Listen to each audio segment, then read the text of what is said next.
How's it going, everyone? Obviously, yesterday was a pretty big day for new game reveals and updates. If you want my general thoughts on Summer Game Fest, I'm not gonna have like a breakdown like I had with the PlayStation Showcase.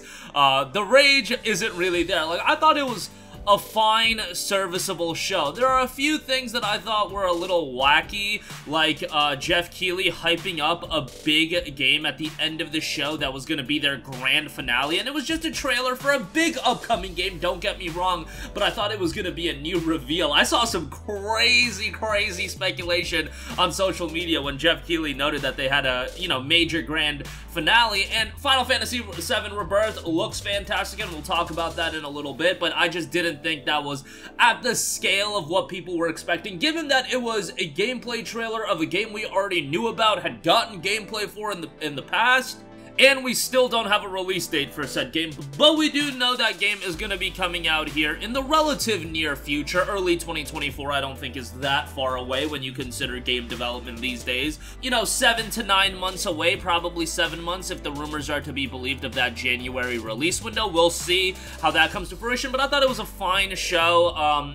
Nothing that crazy, but if you want some new game reveals and updates, like, we got some, and they were pretty cool. I thought Alan Wake 2 was kind of interesting because we hardly got any new gameplay, and then I believe they just showed the trailer that we already saw at the showcase, so I thought that was kind of weird. But nonetheless, that game looks great. But moving on to this video, I want to talk a little bit about Final Fantasy VII Rebirth, as we do have the launch window for that game. But Final Fantasy VII Rebirth, launching in early 2024, we got a new gameplay trailer, and it really is a gameplay and story trailer. Look, I'm not going to be the one to do the meticulous breakdown of the trailer. There's going to be tons of channels that are going to do that, and I am not even prepared to analyze what I saw from a narrative standpoint in that trailer. I saw crazy theories online already. I'm just gonna wait for the game to come out to understand the story. So, they do know Final Fantasy VII Rebirth is the second entry in the Final Fantasy VII Remake project, which retells the story of the iconic fantasy game that redefined the RPG genre in 3 distinct games. Final Fantasy VII Rebirth picks up with iconic heroes Cloud, Barret, Tifa, Aerith, and Red 13 after they escape the dystopian city Midgar and sees them embark on a journey in pursuit of Sephiroth, the vengeful swordsman from Cloud's past who was thought to be dead. In this standalone adventure, players will explore an expansive world all brought to life with a new level of graphical fidelity developed specifically to leverage the power of the PlayStation 5 console. As players unravel a gripping narrative rich with mysteries to uncover, they will also witness the personal journey of each party member and strengthen their bonds to work together and face off against powerful enemies. Now, they also did note that the game can be playable without playing the Final Fantasy VII Remake. Like, bros, I'm not even gonna tell you to do that. Like, don't listen to them. I'm telling you right now, don't listen to that. Go play the 7 Remake. It's a great game,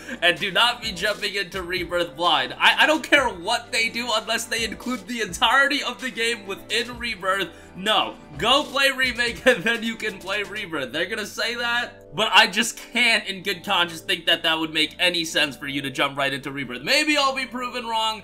The remake is awesome, so I would say go ahead and play that. And what I thought was genius is the fact that they put so much emphasis on it being on 2 discs. The fact it's on 2 discs wouldn't really matter in a lot of other scenarios, but how they did it was hilarious. How the trailer concludes early 2024 and the big pop at the end was it'll ship on 2 discs. First of all, it emphasizes the scale of the game, so you're already promoting the game on that fact that it's 2 discs, but also it's another Klingon to nostalgia. Remember when Final Fantasy VII came out, so much of the rhetoric was, wow, this game is on 3 discs. It must be a massive release. And I got multiple messages when that trailer dropped as people were watching live. Personal messages that people were like, yo, 2 discs, this game's gonna be huge. And I'm like, yo, whoever thought of this as a strategy, whether or not it even needs to be on 2 discs, it probably does need to be on 2 discs, but it works so well with Final Fantasy VII as a game.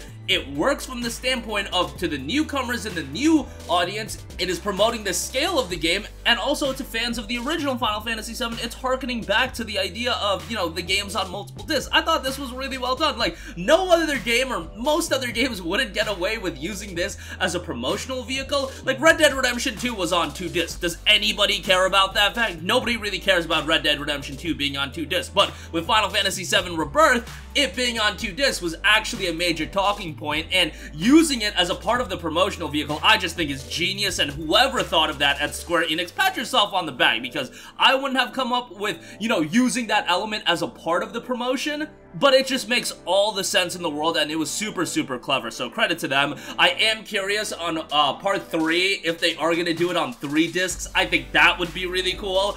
Part 1 being on 1 disc, Part 2 being on 2 discs, and Part 3, the grand finale, being on 3 discs. That sounds like a real home run way to ship the remake. I don't know, you know, if that's cost effective.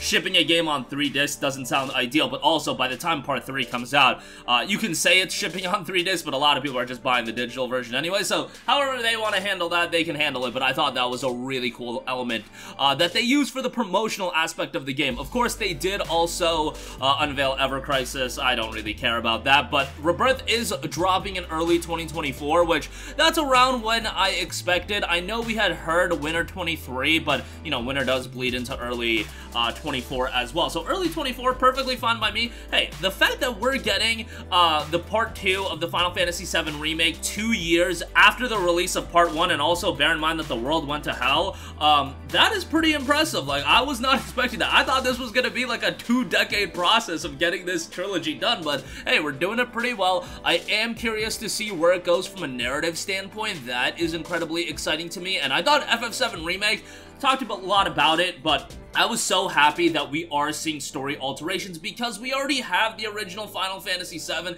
If you want to play that, go play it. I wanted something new. I wanted something that would keep me on the edge of my seat. And look, this can end up in 2 ways. It can either be really well done or it could be a colossal train wreck. Either way, we are going to be incredibly entertained with the Final Fantasy VII Remake the whole way through. And from a gameplay standpoint, it looks great. It does look like that this is going to be a more open game. So there's gonna be more exploration, but I am super excited for the title. As also noted, we're honored to bring Final Fantasy VII Rebirth to players around the world early next year. In the next installment of this thrilling adventure tale, Cloud and his friends, both new and returning, will embark on a new adventure so all players can enjoy the story, even those without any familiarity with the previous title or the original Final Fantasy VII. The entire team has worked fervently with love and adoration for the world of Final Fantasy VII to deliver an unforgettable experience for new adventurers and longtime fans alike, reaching new heights of cinematic storytelling, immersive and fast-paced combat, and rich exploration across a vast world. We can't wait to share more details later this year. Couple things I'm still curious about. I have to think that Vincent is gonna be in this game. I don't know if they would save him for Part 3 or maybe do it the Yuffie style where he's his own DLC. I don't know if that's what they're gonna go for. A Vincent DLC though, like, that would sell like hotcakes. Like, let's be real here. If Square Enix wants to be smart in monetizing how they do the entire trilogy, Vincent as a sizable expansion would do really, really well. So that is something that I don't think can be left off the table. I could see that actually happening now that I actually say it out loud and realizing how well that would sell. Like, the Yuffie expansion was cool, but I feel like Vincent's a far more iconic character than Yuffie. I mean, Vincent was the one that even got his own PS2 game in Dirge of Cerberus, so yeah, there you go with that. That is something I can see, but man, I'm excited for it. I love the FF7 remake. I know some people were split on it, but it's a game that I completed twice, and I'm probably going to do a 3rd playthrough ahead of the release of Rebirth, and I am curious if they can get out Part 3 quicker than we might expect, because again, the development of this game, the majority of it did occur while the world was in hell, so